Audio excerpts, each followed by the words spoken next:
I did something a little crazy. I made a productivity management tool. It's really simple and powerful, and I'd love to show it to you now. The first thing I want to show you is the clear structure between vision to tasks. So if we open up this company section here, we can see the vision and mission. This is not only useful to the team, but it also gives great context for the AI assistant that we'll see later on. We go into roadmaps. Roadmaps is a quarterly timeline of objectives and key results, OKRs. Here's an example of one. We have the objective. We can set its status and a due date, which positions it in the timeline.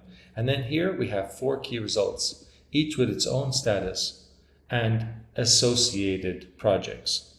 In this one view, I can see for this year, what do we want to achieve? What are the milestones that are going to signal us that we're on track to achieving it? And what are the initiatives in the form of projects that we're doing to try and hit those milestones?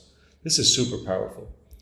Now, this might be good to have that full context, but sometimes the reality of what people are working on is different.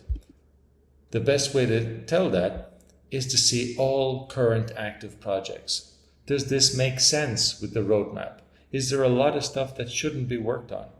This one view not only gives you the view of the projects, but it also a breakdown of the tasks within the projects by status.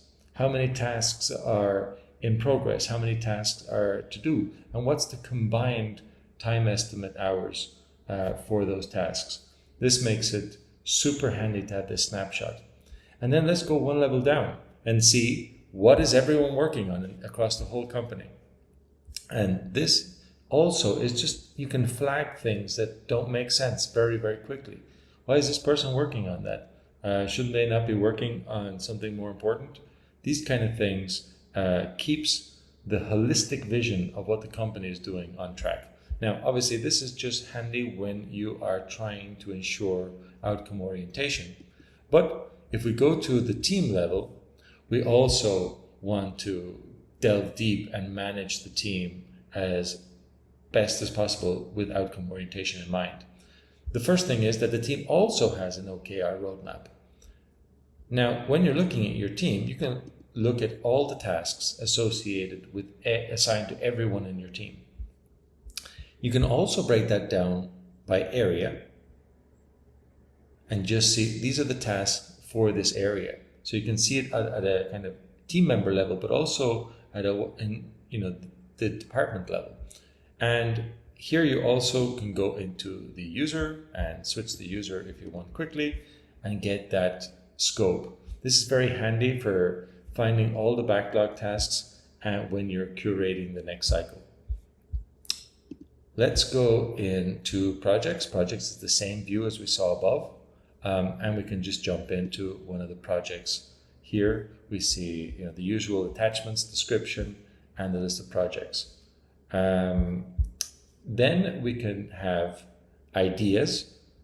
Ideas are a great way to keep non-active projects out of view to help the team focus, and a place for everyone to dump in ideas, and they don't have to be polished, just to get that initiative in view for everyone to think about and prioritize. When something's ready and the team has capacity, throw it into the project space, and you have a clean interface, but you also don't limit adding new things.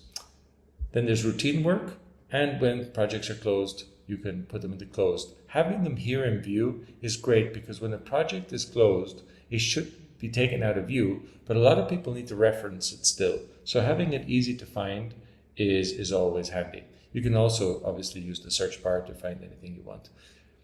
Now, that brings us to the important area of cycles. Cycles is one of the key features in OutcomeOS. So my experience with productivity management tools is having to create lists for cycles or sprints, and add tasks to those cycles, and manage and archive old cycles. All this kind of stuff was just a lot of admin and also leads to errors. Many times there were tasks that were in progress or marked as to do that weren't in the current cycle, and that didn't make sense. So I made a very simple approach to cycle management, and it all works based on the status of the task. If I go to the current cycle, I'll see every task that is not in backlog and that's not part of the next cycle. And that just makes sense to me. If I want to take a task out of the current cycle, I'll either backlog it or move it to the next cycle. This ensures that any task that is in progress is actually visible. It also ensures that when people, and this often happens, work for two teams at once, you will see all their tasks holistically to get a better idea of what they have on their plate when assigning tasks to them. It adds so much transparency between the teams. So this does two things. It simplifies the admin, increases transparency and errors from happening, and it just takes the burden away from the team members. Now, even though we're only asking the team to set their time estimates and keep their statuses updated, unfortunately, that doesn't always happen. And it's normally the role of the nagging manager to go after all these people and say, hey, did you add a time estimate? Is this still in progress? All these kind of things. So the solution that OutcomeOS provides to this is setting up best practice rules. When we set up best practice rules, like for example, a planned task with no time estimates triggers is not best practice. Task is active with no assignee. A task for review over 5 days. Projects with no description. All these are best practice rules that you set up. And then, which I think is very innovative, I haven't seen this before, is that the AI assistant will actually contact the relevant person in the form of a check-in. So normally an AI assistant, you ask a question, you get an answer. But here the AI assistant's reaching out to you and your team members and saying, hey, I noticed that this particular project doesn't have a description. And then it even adds a suggestion.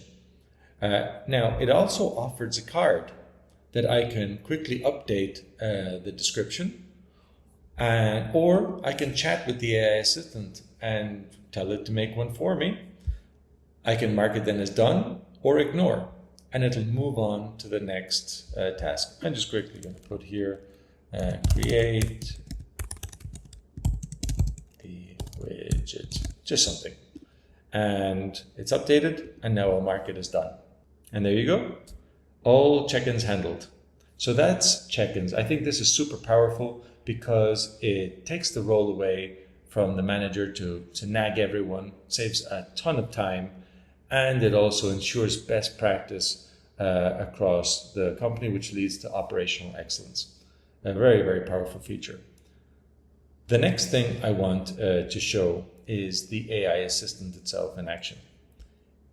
Let me go to the roadmap for a minute. Now here, as I said, we give it the context of the entire company. The AI assistant is capable of searching everywhere and knowing exactly what you're up to. So you can just ask, for example, create some project suggestions based on the company outcomes.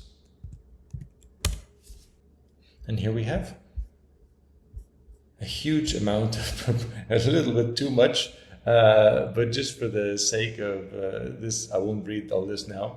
But yeah, we got so many ideas here. I'm actually going to tell it to create an idea from the first suggestion. Great, now it's come back, it says it's created the idea, and now if we go into the idea section, rapid incident response time is here.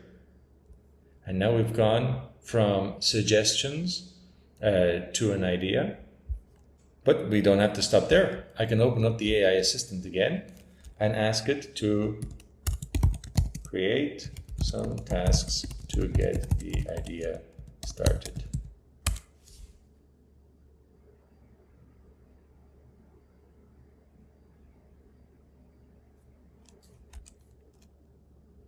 It's asking me if I want to create those, if I'm happy with them. For the purpose of this, I'm just going to say, yes, create them. And just like that, all the ideas are created. It's live. I don't have to refresh. It even assigns a standard priority and assignee as me in this case, in this demo account. And yeah, that's just a little insight of how powerful this is. It can help you think. It can prepare your stand-up. It can search anything you want. And it can create anything you want. So that's the AI assistant. Now, there's one more thing that I think is extremely powerful. There's a huge trend, and I think it's going to be a dominant factor of productivity in the coming years, and that is AI agents doing actual work. So much so that I think it's important to add AI agents as team members. Let's take this task here, for example, to draft a blog post for the new dashboard. So I can, instead of assigning it to a human, I can go ahead and assign it to my blogger agent. And when I assign it to an agent, I get this execute button here. Now I'm going to open up the activity pane, which shows all the events that happened and comments that come in from the activity in the live feed. And I've given it a description. Obviously, if this was a real task, you'd probably want to give it more. And maybe the agent has already a lot of context. Who knows what your agent is capable of? But the important thing here is that you can add any agent. You can add an N8N agent, a make.com agent, or a custom agent that your tech team has produced. So once you have them as team members, you can assign tasks to them and then execute. The title, attachments, and description will be sent to the agent. And with that, they'll do whatever they're built to do. And you can just execute that right here. And the agent has the capability of updating the status and also commenting in when it's done or when it ran into an error or it needs your help. And this one's telling me that the article is finished. I can preview it in the CMS. And if I reload this page, I can see that the task is completed. So AI agent is as powerful as the agent that you can add. And so you can imagine having a series of AI agents form part of your team and your team delegating work, executing it right here, getting that status update automatically without the overhead and the admin. And I think that is what OutcomeOS is all about. It's about simplicity, clarity, reducing the overhead and burden on the team members and managers, and providing the information and clarity that you need to be outcome orientated so that you're focusing on what matters. If you like OutcomeOS, go to OutcomeOS.io and register for early access. I'd love to jump on a demo with you, get you set up, and get your feedback. Thanks so much for listening, and look forward to hearing from you soon.